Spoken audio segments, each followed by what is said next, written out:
Okay, can everybody see my slides? Okay, Yes, looks so great. as John mentioned, I've been running my lab for coming up on 3 years here in the Department of Surgery. I'm not trained as an MD, but we talk about genome editing as DNA surgery, and so I guess it fits. I also have a cross appointment in bioengineering and therapeutic sciences.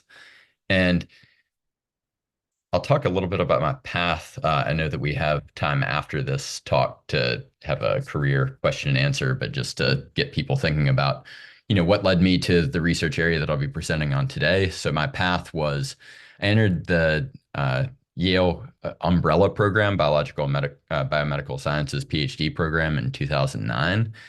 And I joined the lab of Rick Lifton. This was really an area where technology was completely turning the field of genetics on its head.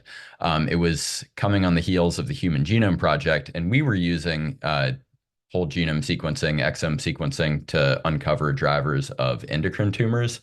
And this really taught me to think about reading the genome as a Microsoft Word document. But as that time came to a close, I mean, looking for disease-causing mutations feels like mining Bitcoins. At some point, you've found all the easy ones. And so I was really left thinking about, okay, well, what comes next? Because there's always something that comes after what we're currently doing.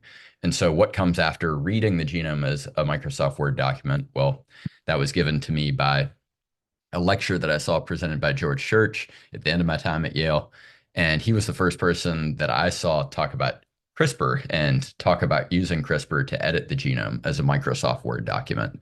So then I joined his lab as a postdoc and cut my teeth with genome editing and AAV-based delivery. But then I asked myself after that, well, what next? What do I use these tools to, what problems do I tackle? What are the low-hanging fruits here? And so then I found myself having no prior experience in HSC biology or red blood cell disorders in the lab of Matt Porteous at Stanford. And this was the low-hanging fruit. It was using these genome editing tools to edit cells when they've been pulled outside the body, never cells easier to manipulate that when you've pulled them out, edit them ex vivo, retransplant them, essentially link up these novel genome editing workflows with previously established bone marrow transplant workflows, but autologous patient derived. And so this was where the rubber met the road for the first genome editing therapies. And as we've seen, the very first FDA approved genome editing therapy is treating sickle cell disease, which seems obvious that it would have been that use case. And so in my role in this lab, I developed the next low-hanging fruit to us, which was a novel universal correction strategy for beta thalassemia. Beta thal is a bit more complicated than sickle because it patients that present with beta thalassemia present with loss of function mutations scattered throughout the beta globin gene rather than a single point mutation like sickle. However, we were able to use CRISPR and AAV mediated knock-in to develop a one-size-fits-all therapy for patients with beta thal. But then I was left asking, well, what comes next? What do we just go from disorder to disorder, or is there something else here that is next as well? And so in all of these efforts, we spent a lot of time thinking about taking patient cells and using genome editing tools to best convert them back to wild type. But in my efforts to do so, I realized that wild type cells oftentimes aren't good enough. They behave normally, they don't engraft especially well. They differentiate into all the various cell types, regardless of whether it's a cell type that is clinically meaningful or not. And so, like I've said, the first CRISPR therapies, really have involved this typo correction or compensation, take patient cells, make them wild type as best you can. However, the issues here are that those therapies are extremely costly. There are a number of ideas how to bring down these costs. Also requires this toxic myeloablation to clear the bone marrow because there's no competitive advantage for your sickle cell disease corrected HSCs. And so in my lab, we've been thinking a lot about how wild type cells oftentimes aren't good enough. They differentiate normally. You spend all this time, effort, and heartache maximizing your editing frequencies in an HSC, and then it becomes a sickle mutation corrected T cell, B cell, or macrophage when all you care about it becoming is a red blood cell. They are not especially good at drawing new blood vessels to them. not any better than wild type cells. They can be immunogenic. They can lead to adverse events with little recourse. And so, really, the broad goal of my lab is to try to be, as much as we can, cell type and disease agnostic and think about using genome editing tools in SynBio to engineer cells to solve some of these problems, to make better than wild type cells. And so ones that could have the ability to take over cell fate decisions, improve vascularization. I have a collaboration with Julie Snedden, who's making iPSC-derived pancreatic beta cells. And so that's where we're trying to improve the vascularization. Uh, Wild type pancreatic beta cells, as you could imagine, when you transplant them, aren't very good at drawing new blood vessels to them, but we believe that we have the tools and knowledge to engineer them to do so. You could engineer them to be also transplanted cells to be immune evasive to enable off-the-shelf cell therapies, which is one way to bring down the costs. And then this idea for adverse events, we think that as we engineer cells to increase efficacy, we also need to engineer them to have increased safety as well. So putting in things like small molecule induced kill switches, you don't want to have to pull an emergency brake, but you do want one in your car. And so these are all the different types of tools that we're trying to engineer into cells to make things that are enhanced beyond just simply correcting a disease-causing mutation. And so overall, the talk today, I'm going to talk about two stories that have been recently published. And I'm going to really highlight on one of these aspects, the gaining control of cell fate decisions using genome engineering, synthetic biology. And so the first story I'll tell leverages human genetics and genome editing. And I'll just get into it. So really this idea I've already kind of alluded to, gaining control over cell fate decisions. So sickle cell disease is quite common for still a rare disorder. 20 million people worldwide suffer from sickle cell disease. You can manage the disease by constant blood transfusions. I don't need to tell folks in the Hem division about that. However, now that we have the CRISPR tools, we can take our HSCs and edit them. The idea is that it could be a lifetime definitive cure if you're able to edit enough of the HSCs and get sufficient engraftment of modified HSCs in the bone marrow, they could provide a lifetime source of functional red blood cells. However, these globin genes that you're correcting turn on extremely late in red blood cell development. And so there's no selective advantage for an HSC to become any of the other cell types more than an erythrocyte. There is an extended half-life for functional red blood cells. So at the very end stage, you do have greater survival of functional red blood cells, but in terms of cell fate decisions that an HSC is making, there's no bias for your edited HSC to become a red blood cell. But we think that we could engineer that into them, is the idea here. And so the major clinical bottlenecks, as I've mentioned, there's no selective advantage. And the reason that this is an important problem is, well, if there's no selective advantage for your edited HSCs to produce more of the cell type that you actually care about, that means that you have to outdo everything you can to maximize your editing frequencies and engraftment frequencies of those edited cells into the bone marrow. The number that gets thrown around is about 20%. You need, at the end of the day, after the entire therapy has been delivered, 20% of the HSCs in your bone marrow to have been modified with your genome edit in order to provide this lifetime cure. 20% ends up being a pretty high number, and you end up having to administer essentially chemotherapy to clear out space in the bone marrow niche for these edited HSCs to sit down. And also even if you get 50% editing, which is quite high, and 50% engraftment of that 50% edited population, you're right at the line. And so, especially because of this toxic myeloablation, even though there are curative therapies available for conceivably now every patient suffering from sickle cell disease in the form of matched donor transplants, or now an FDA-approved genome editing therapy, less than 1% of patients undergo bone marrow transplant due to the myeloablation and the morbidity risks associated with that. Therefore, we asked the question, what if we could increase red blood cell output from edited HSCs? That would be a force amplifier that maybe it could drop down that number from being 20% edited HSCs in the bone marrow to something lower. And so then we just started asking this question, well, can we increase red blood cell output from edited HSCs? And leaning on my training in clinical genetics and sequencing, we said, well, can we take a cue from clinical genetics? If you're trying to engineer something into cells, it's probably best to look at the experiments of nature that have gone on to give you a clue as to how to do this before you try screens or something like that yourself. And so there's this great example of a disorder called benign erythrocytosis. We love the word benign in that, where the body just produces too many red blood cells, but not to the point where it becomes pathogenic.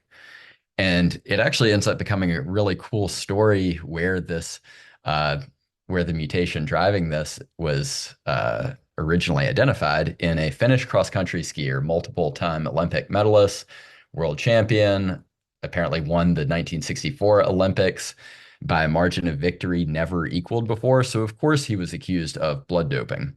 But they did the blood work on him and they realized that something was strange. His hemoglobin was, quote, remarkably high, but his EPO was about tenfold less than normal. And so that's quite unusual. And it took 30 years to exonerate him. You see the paper published in 1993 after his 1960s gold medals. And they found that indeed he did have a mutation, and other members of his family who had this strange blood work did as well. And he had a heterozygous premature stop codon in, of all genes, the EPO receptor. Makes sense. Truncates the final 70 C-terminal amino acids.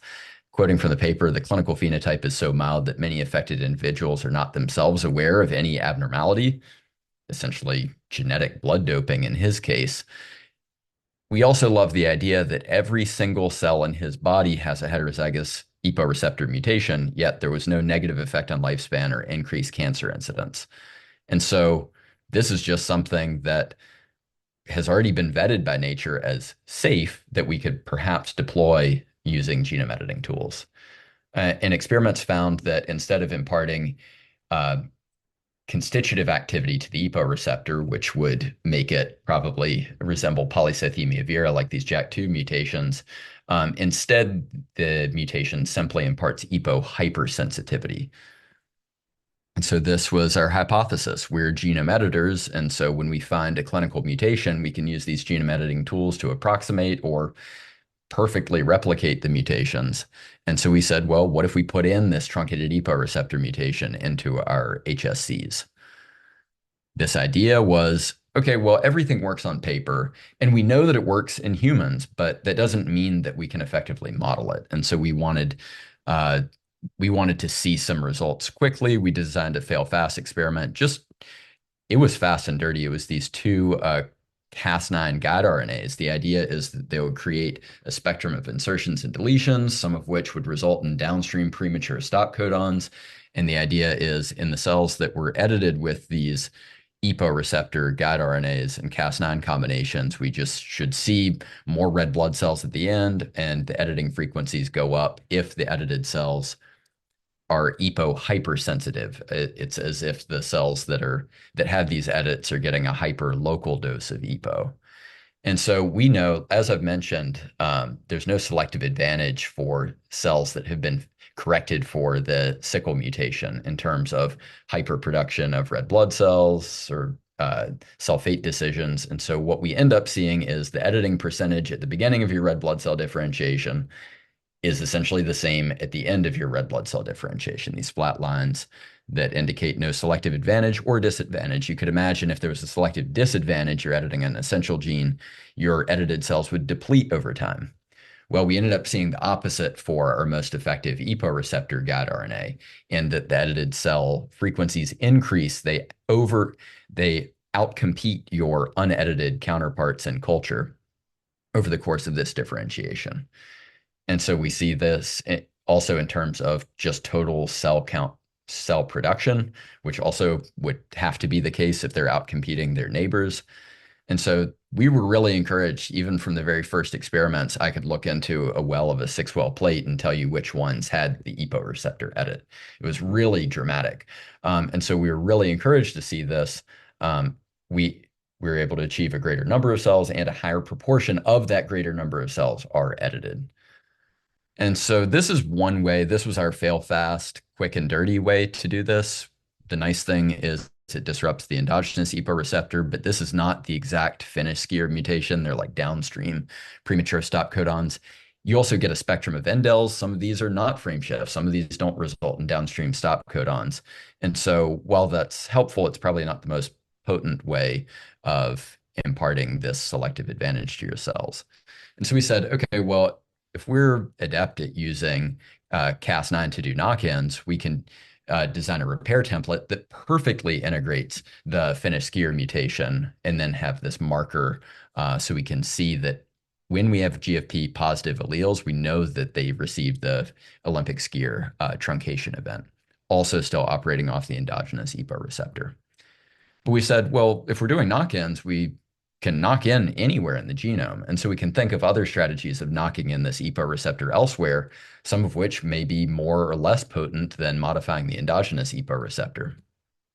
So we said, well, let's knock it into a safe harbor site. Our favorite safe harbor site in the lab is CCR5. And this allows us to knock into the safe harbor site and then drive the truncated EPO receptor cDNA from any custom promoter. One of our favorites is the human UBC promoter. It elicits strong constitutive expression. And then we said, well, if we're looking for a red blood cell specific effect, why don't we drop this truncated EPO receptor cDNA into a red blood cell specific promoter? And so in prior work, we defined HbA1 as a gene it's a duplicate gene. The alpha globin is expressed by HbA1 and HbA2. And so we designed a Cas9 strategy to specifically integrate payloads into the HbA1 locus. So you still get enough alpha globin, but now can elicit this really strong hyperexpression, red blood cell specific hyperexpression of a payload. And so what we see is that for all three strategies, they worked really well and they all retain this EPO sensitivity. We don't get this increased selective advantage to cells in the absence of EPO. It only occurs when we provide EPO into the media.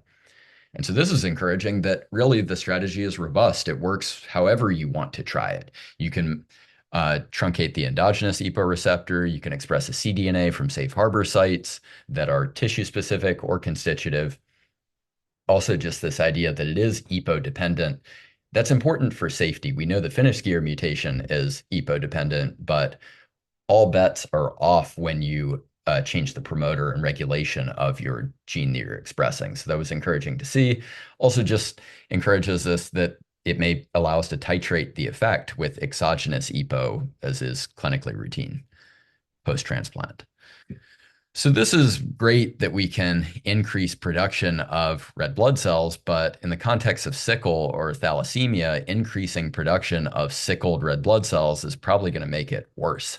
And so we said, okay, is there some way that we could pair these concepts of truncated EPO receptor expression with a clinical correction strategy? And so as I mentioned in my first slide and in my postdoc work at Stanford, Matt Porteous' lab had developed a one-size-fits-all therapy for correcting beta thalassemia. This was knocking in beta globin into one of those alpha globin loci to restore the alpha to beta globin imbalance that's really driving the pathology of the disease. And we said, okay, well, here's the original beta thal correction vector. Here's one of the vectors that I just showed you on the previous slide that's driving the EPO receptor from this HbA1 locus, which worked really well. Why don't we combine them into a bicistronic vector that would simultaneously correct beta thal or sickle and impart this selective advantage to your cells that have this knock-in? And so as I mentioned, when you just knock in the original beta thal vector, it's a flat line. There's no selective advantage or disadvantage for your edited cells. When we knock in our bicistronic vector, we see a dramatic selective advantage for edited cells. We then perform this experiment in sickle cell patient-derived HSCs. We see the exact same effect. And then where it really matters, we see increased hemoglobin, adult healthy normal hemoglobin production from these sickle cell donor-derived HSCs. We then said, okay, well, we've shown that the EPO receptor taking control of cell fate decisions, increasing red blood cell output is robust. You can knock in this EPO receptor really anywhere, and it seems to work. And so we said, well, could you just apply this to a different red blood cell disorder? It seems like it will work great for beta thal or sickle cell disease. What about another thalassemia, the overlooked cousin of beta thalassemia, alpha thalassemia, where you have loss of alpha globin production? So we essentially designed an analogous strategy to our beta thal correction scheme. This was knocking in a copy of alpha globin into the beta globin locus. And so we'd had this strategy going, and to be honest, we were frustrated because we weren't getting enough alpha globin production, to the point where we kind of put the project on ice for a year just until we had some other strategies in the lab that we thought might be effective. We were really encouraged by our EPO receptor results. And so this led us to create a bicistronic alpha globin and truncated EPO receptor expressing vector. And again, so for wild type HSCs, we see this selective advantage when you have the bicistronic vector, no selective advantage when it's just the original alpha thal correction vector. And then we tested this in alpha thal patient-derived HSCs that we isolated from a bone marrow aspirate. It doesn't matter if you've never looked at HPLC plots. It's essentially just area under the curve, quantifying how much hemoglobin you have. You have fetal hemoglobin and adult hemoglobin, both healthy. This is from a wild type umbilical cord blood derived donor. Again, because it's cord blood, you have more fetal than adult hemoglobin, but both of these can carry oxygen throughout the bloodstream. And when you have no alpha globin, because that pairs with both gamma and beta, you have essentially a flat line for these patients with severe alpha thal major. And again, so when we edit these patient-derived HSCs, no selective advantage or disadvantage for your simply alpha globin integrated cells. And we see a little bit of production, but this is what led us to put this project on ice for a year while some of the truncated EPO receptor work was taking off. And so then when we designed this bicistronic vector, we see a significant selective advantage for our edited cells, as we've seen every time prior. We also see a significant increase in just total cell count production. So as I said before, you get more cells and a higher proportion of them are edited. And so then this yielded a hemoglobin tetramer plot that more closely resembled this wild type. It really was a dramatic amplifier of what was previously not a very effective therapy. And so we were really, really encouraged by this and published these results just in January in Cell Reports. The next steps here are going to be validating these erythropoiesis enhancing strategies in mouse models. I think it's going to be really important to understand. So as I mentioned at the beginning of the talk, for unenhanced therapies, just patient cells that you've made wild type, 20% is the number that people say. Well, we think if you're enhancing red blood cell production from a population of HSCs, you don't need 20% of the final product in your bone marrow to be edited. It could be something lower, but how much lower? Is it 10%? Is it 2%? Is it 0.2%? And so this is what mouse models are going to ideally help us try to figure out. I think it also just showcases this power of anything you find in human clinical genetics. It's great because you already have this experiment of nature, people walking around with every cell in their body with that particular mutation. And so safety is already assured. And the broader impacts here in the context of sickle cell disease, like I mentioned, this should allow us to reduce or eliminate toxic myeloablation. If you don't need 20% edited HSCs in the bone marrow, if you need 2%, you might be able to get away with very majorly reduced myeloablation strategies, or eliminated perhaps, that would address one of the greatest safety barriers to these curative therapies currently in the clinic. We also, looking towards the future, I don't think that people are going to be delivering these ex vivo edit and retransplant therapies. Those will always be $1 million strategies. The future of this sickle cell correction worldwide is in vivo direct modification of HSCs in the bone marrow. As I mentioned, though, hitting 20% HSC editing in the bone marrow is going to be a long way off. However, if we could introduce these strategies and reduce the number of cells that you need to edit to elicit a clinically meaningful effect, it could allow us, using the current in vivo HSC editing tools, to perhaps hit clinically meaningful editing rates. We also think that just this concept can serve as a model for how you might go about increasing production of clinically relevant cell types. There are a number of other diseases where you have a modified, edited, engineered stem cell population that can produce a wide array of cells, but typically disease is driven by one cell type that's broken. And so if you could take control of cell fate decisions, this is one roadmap for how you might do so. Okay. Oh, okay. I'm good on timing. Okay, so now I'm going to switch gears a little bit. It still has to do with HSCs making more red blood cells, but very different use case, very different approach here that I'll be talking about for the second story that was also just published in January. And so I'm going to be talking about blood donation and making red blood cells. This was born from a conversation that I had early on after I started my lab at UCSF. I met with Brian Shai and I told him about the truncated EPO receptor work. I told him that we were doing some extra steps to further enhance red blood cell production from an HSC population. And he said, have you ever considered making red blood cells in a bioreactor? And he dug through his computer, he pulled up a presentation, and it was the first presentation he ever gave, I think, as a postdoc in the Marson lab. And it was about making red blood cells in a bioreactor. He trained as a transfusion medicine MD, and he was thinking about how we could use synthetic biology, genome editing to maybe make that possible. Essentially asking the question, why is it not done right now? Why do we have to have these extremely elaborate supply lines, blood donation centers to keep up with the US blood supply?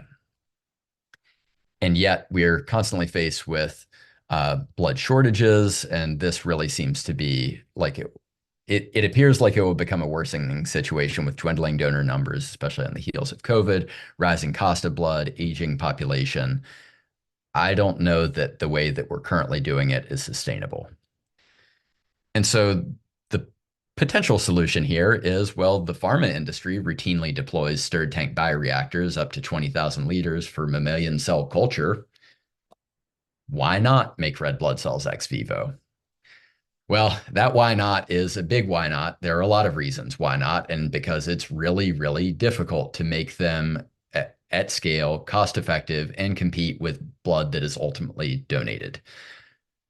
The reason that however, there are a number of advantages to like about red blood cell production ex vivo. And there are also needs within medicine that are not met by the current strategies. This is meeting the 2 to 5% of patients who have rarer than O negative blood. They're also bringing us full circle back to sickle cell disease. People who face chronic blood transfusions, like folks with sickle cell disease or thalassemia, they end up developing, the literature says about 30% of folks develop allo antibodies against these more minor antigens when faced with these repeated blood transfusions from somebody who is not a perfect match. And so this is probably where we would start if we were to tackle this problem. But first, we wanted to just think about, is this a problem that could even be tackled? I do hesitate to say impossible with the rate at which biotech and science is moving forward. And so while this might not be the 2-year or 5-year problem, it might be the 20-year problem. That doesn't mean it's not something worth thinking about and working towards. As I had educated myself about this space, it became very clear to me that most progress was made by mechanical engineers making better bioreactors. However, they were just putting in normal unengineered cells. And so from my perspective as a genome editor and cell engineer, I knew for sure, even if you just put in just the truncated EPO receptor edit, where we get 2 to 10 times more red blood cells from the same starting material, that would be helpful, but nobody's doing that. And so we thought that we already have well-defined genome editing strategies to make better cells that you put into these better bioreactors. And so maybe that's starting to change the math a little bit. Also, as we looked at the manufacturing costs, so it's inefficient large-scale culture. You can't really replicate the high-density culture that you achieve in the bone marrow, which is one problem. Why not make red blood cells ex vivo? Low levels of mature erythropoiesis, enucleation, and adult hemoglobin production, and also just the high cost of input, the high cost of the consumables, such as cell culture media. And if you've ever purchased cytokines from Pepperotech, you know what I'm talking about. Well, we know that EPO is the gatekeeper to erythropoiesis. You can put every other cytokine in the media that is required for ex vivo red blood cell production, but if you forget to put in EPO, you will not get red cells. And so it's no surprise that the most important component of red blood cell differentiation is also what's required, uh, which is one of the most costly elements of the media that's spiked into these bioreactors to make cells ex vivo.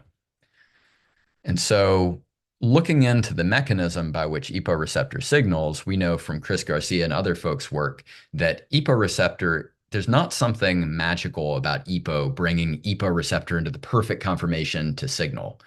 No, it's just proximity based. The conformational requirements for it to signal is rather loose. You have two EPO receptor monomers, and the presence of EPO is just the key in the lock that brings these two together and initiates signaling. You can mimic that through a variety of other means.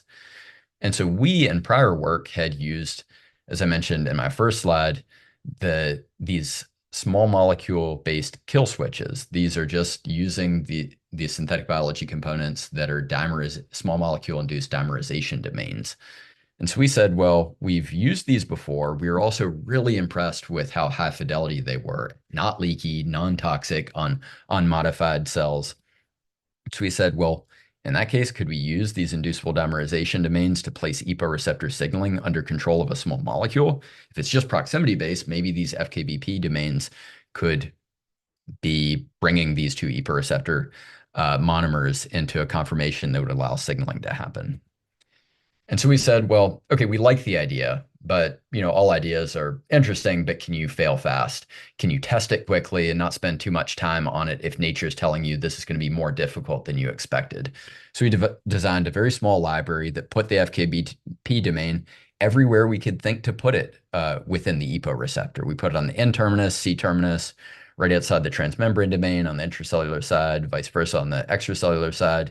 We also said, can you just lop off the entire extracellular domain if it's just the lock that the key that is EPO is going into? And if we don't need EPO, we're just trying to initiate dimerization with our small molecule. That I'll abbreviate here, by the way. Small molecule we'll refer to as BB. It's a B to B homodimerizer. And then we also just split the two well-defined extracellular fibronectin domains as well, just for good measure. But we said, we really resolved, we're going to test this quickly. And if none of these library members show signs of efficacy, that is nature telling us it's more difficult than you thought that it would be, and just give it up unless you have great ideas for how to make it work. But we also didn't want to just test two of them and then come up empty-handed and wished we'd tested the full library, this full small library. So what we did, we again went back to our favorite safe harbor site. We put this under a really strong viral promoter, constitutive viral promoter. If you're trying to drive strong levels of expression, especially from maybe weakly active synthetic biology components, we like SFFV. We also put a YFP marker so we could see our edited cells. And we performed the following workflow. Again, we're using primary human CD34 positive HSCs just to best mimic normal erythropoiesis. Edited them with this Cas9 AEV mediated knock-in strategy, plated the cells in RBC media minus EPO. And as I mentioned, if you culture them with all the cytokines but minus EPO, you will not get red cells. We knew this from prior work. And also in this condition, we will not add the dimerizer, this BB, and we get little cell survival. Ultimately, the cells really need this EPO receptor signaling stimulation to stay alive and ultimately become red cells. And so if we had any red cells, they would be in these gates, but you don't see them, which was encouraging as our negative controls. However, we said, let's culture them without EPO, but then give our dimerizer. And if that works, we should get some red cells, but they shouldn't all become red, because there should be a large proportion of unedited cells that don't get a synthetic EPO receptor and then therefore could not signal. And we were really encouraged to see, so in our unedited cells, there's nothing about the BB small molecule that's giving us red cells. It really ends up being that cells with two of the different types of these synthetic EPO receptors give us a really nice production of red cells. And as you would expect, of the cells that acquired erythroid markers, all of them are YFP positive, as they would have to be.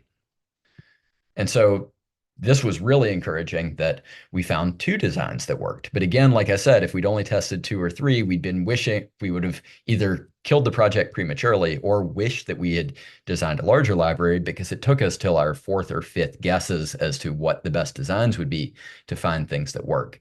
And then we don't really care what works. We just care that we design a library that's comprehensive enough to find something that works. And then what works can tell you oftentimes a little bit about why it worked. Well, for us, we see that the FKBP domain really does need to be in this position to signal. We got no detectable signaling from any other orientation. This allows us to generate other hypotheses that we have not tested, but we could test. We think that putting the FKBP domain on the intracellular side probably interferes with JAK-STAT signaling.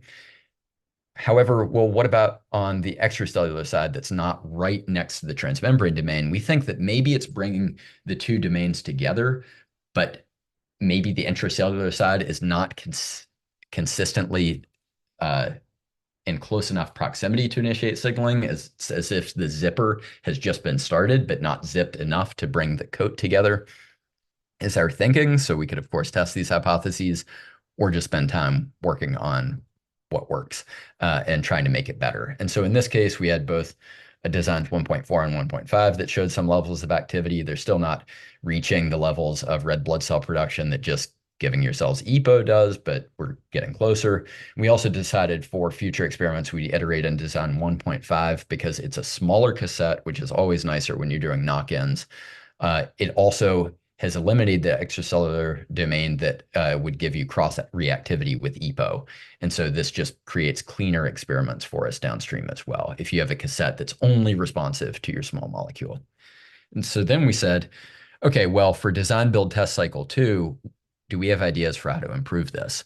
And so we realized that design 1.5, because we've gotten rid of the entire extracellular domain, we've also gotten rid of the signal peptide that is on the very end terminus of these. And so we said, oh, we probably need to add that back for it to efficiently localize the cell membrane. So we did. And we also added another signal peptide that's been well defined in HSCs to mediate translocation or secretion in engineered constructs. And then we also said, well, if you're just trying to increase red blood cell production, let's put in the truncated EPO receptor truncation as well to see if that enhances our red blood cell production. So what we see is, okay, so we add the EPO receptor signal peptide. Okay, we're doing a little bit better than our previous design without the signal peptide. Okay, the IL-6 signal peptide further increases it, which we'd seen before. And then when you add the IL-6 signal peptide and the truncated EPO receptor, you get much closer to 100% of the amount of production of red blood cells that you get with just spiking EPO into the media, which was really encouraging.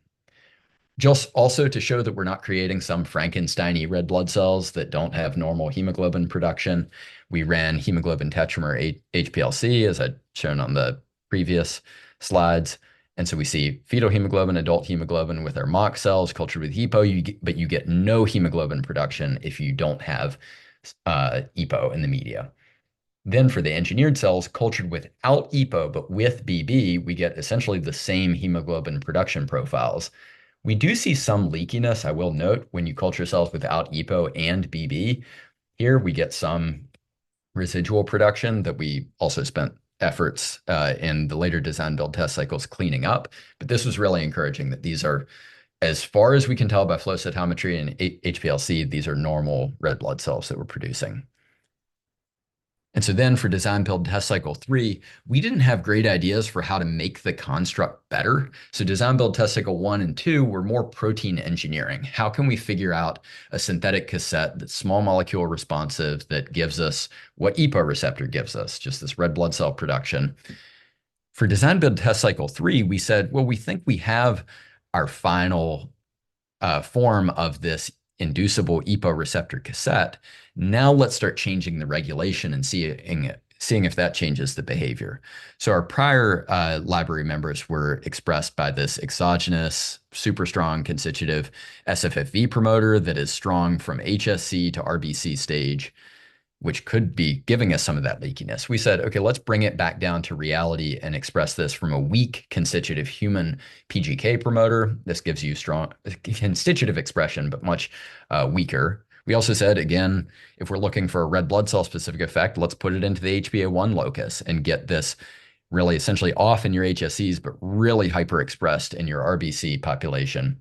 And then we said, well, just like putting chimeric antigen receptors in the native TRAC locus to assume endogenous regulation, why not put an inducible EPO receptor into the endogenous EPO receptor locus? That way, we could link up expression of endogenous EPO receptor with a 2A peptide and inducible EPO receptor. Therefore, the cells would still be responsive to EPO. We're not disrupting EPO receptor expression itself.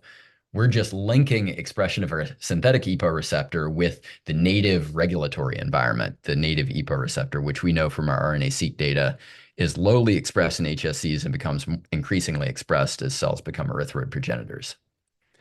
And so we said, okay, well, how does this recapitulate our red blood cell differentiation? And we see that really all three strategies work. There are some minor differences between them. The PGK promoter is not quite as strong as your SFFV.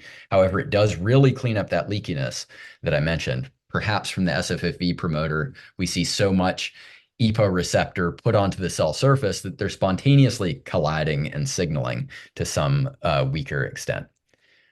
Interestingly, we see the biggest difference when we put our inducible EPO receptor under the HbA1 locus, and we see this really strong expression profile.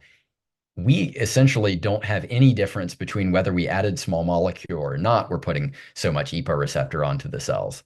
And then we see something much closer to what we had hoped for when you put the inducible EPO receptor under the EPO receptor locus. Okay, just checking the chat. Okay, so we're really encouraged by this. We've done 3 design build test cycles. We have a cassette that we really like, this optimized synthetic EPO receptor. We have found an integration strategy that we really like.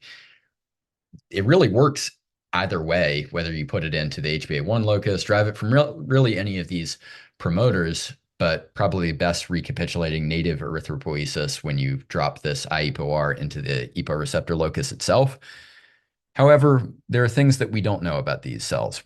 We have looked at them by flow cytometry, we've looked at them by HPLC, and they have not appeared to be substantially different from just unedited cells cultured with EPO, but we know that EPO in the presence of our HSCs initiates this red blood cell differentiation transcriptional program initiated by JAK-STAT signaling.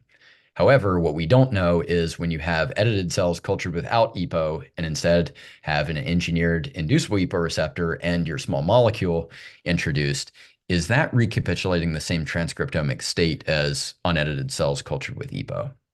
And so we did RNA-seq of our cells at day 14 of ex vivo red blood cell production. As I mentioned, we see, so this is our control, day 0 to day 14. We see EPO receptor go up. We also see it's really the globins and everything else by the time you have these red cell pellets at day 14. And so that was encouraging to see these unedited cells plus EPO, but then also for our engineered cells, we also see the globins and really everything else as well. We see EPO receptor be roughly equivalently expressed. We're not modifying EPO receptor expression, so that's a good sanity check. And then we see quite different levels of synthetic EPO receptor expression over these different editing strategies. PGK gives us an expression much closer to native EPO receptor expression levels. HbA1 brings us up to almost globin level expression. It also brings HbA1 down because we're replacing that gene, and so all of this makes sense. And then knocking inducible EPO receptor in the endogenous EPO receptor locus brings us back down to almost normal EPO receptor expression. So then we said, okay, let's do some volcano plots. Let's just more deeply investigate what genes are being turned on and turned off. And so from this heat map, just broadly speaking, we see at day 0, HSPC related genes turned on, red blood cell genes turned off, and then you see a complete flip of that by day 14. We see the usual suspects, HbA1, HbA2, gamma globin, and so on. And then when we look at our engineered cells cultured without EPO but with small molecule, we see something that very closely approximates this mock unedited cells cultured with EPO. One nice sanity check is that we have lower levels of HbA1 expression in our HbA1 integrated IEPOR that's replacing that gene, so that makes total sense. And really, these volcano plots, they don't look substantially different from each other. However, that's going to lose the more subtle changes that we see.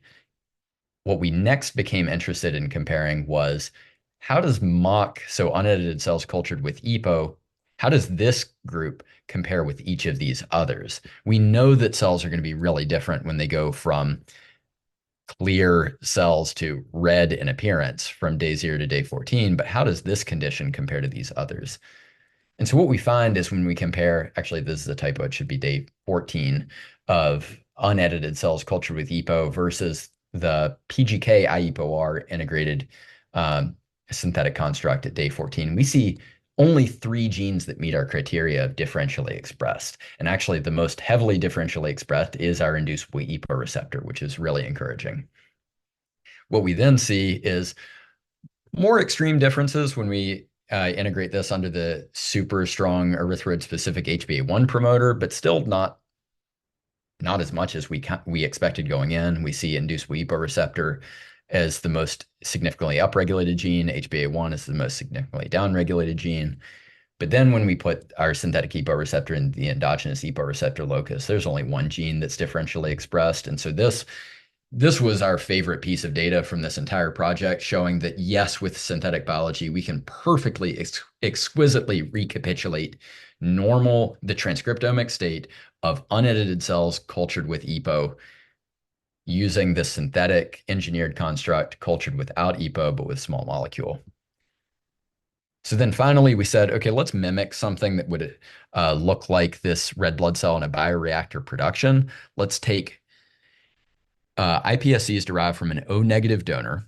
Let's take these iPSCs, which could be expanded and perhaps be a renewable source of red blood cells, and let's recapitulate this workflow that we defined in primary HSCs, edit them with our 2 favorite strategies, driving IEPOR from the PGK promoter or the EPO receptor promoter, culture cells without dimerizer or with dimerizer, and culture them in media without EPO.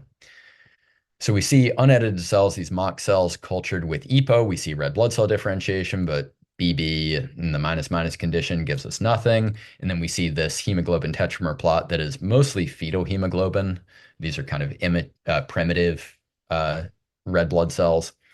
And so then what we see with the PGK promoter is we do get nice, effective red blood cell differentiation, but it's still significantly less at every single time point compared to just taking your iPSCs and putting EPO on them.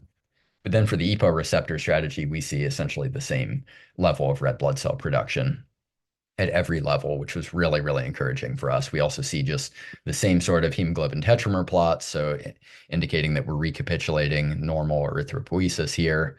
Anecdotally, we saw more fetal hemoglobin production with our EPO receptor cassette, but it might have been due to clonal differences. Why does this matter? How is this getting us closer to making red blood cells in a bioreactor? Well, recombinant purified human cytokine like EPO it's very costly per milligram, and you need quite a lot of it to make a unit of red blood cells. To make 1 unit of red blood cells at the highest reported densities, it would cost $3,000 to supply the amount of EPO for that 1 batch of red blood cells. As you can imagine, competing against donated blood, this is just a complete non-starter.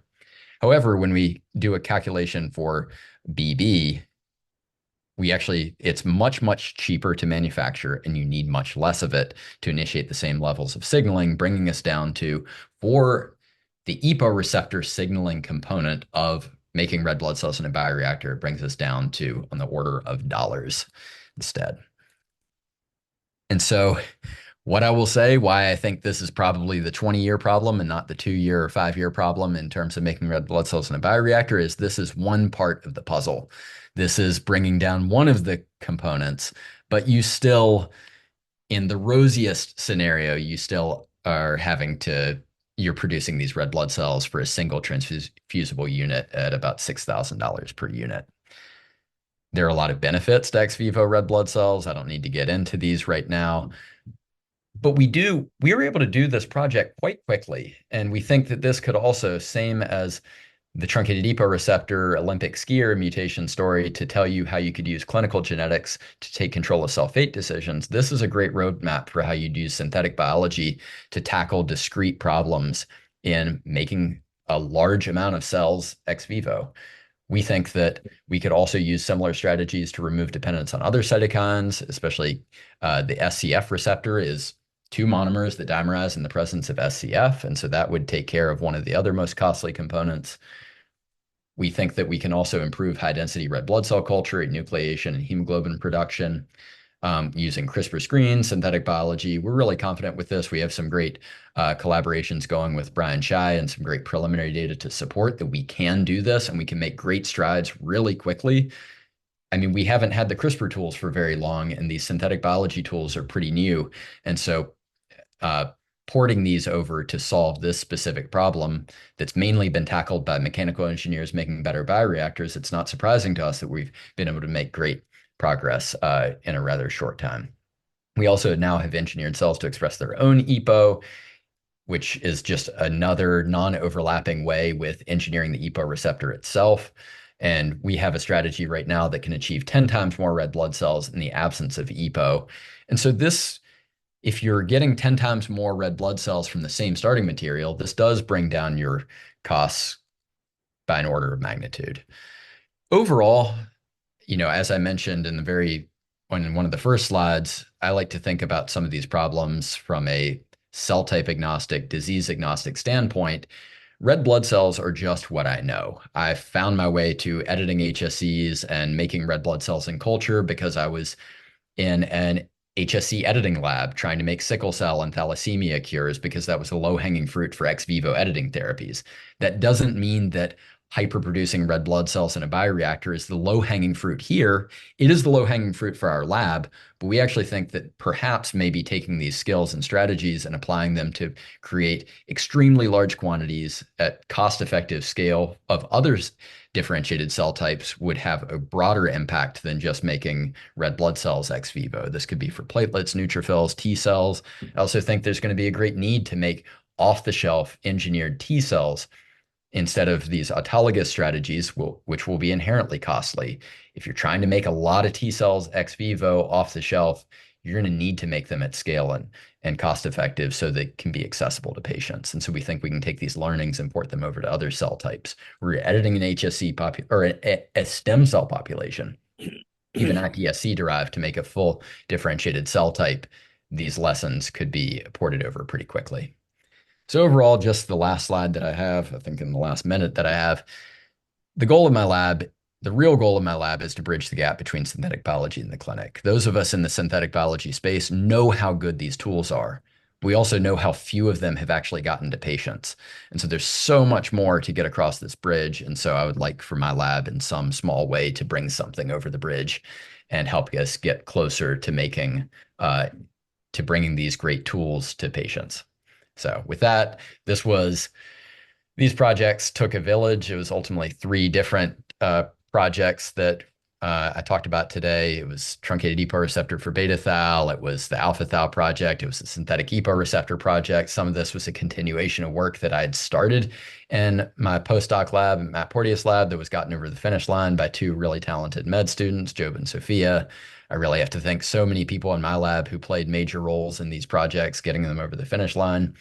I have a great group of folks, and I couldn't have done it without them and the funding support that I've gotten when other funding agencies didn't want to support this more futuristic stuff. So got to thank those two. Okay, with that, I'll take any questions.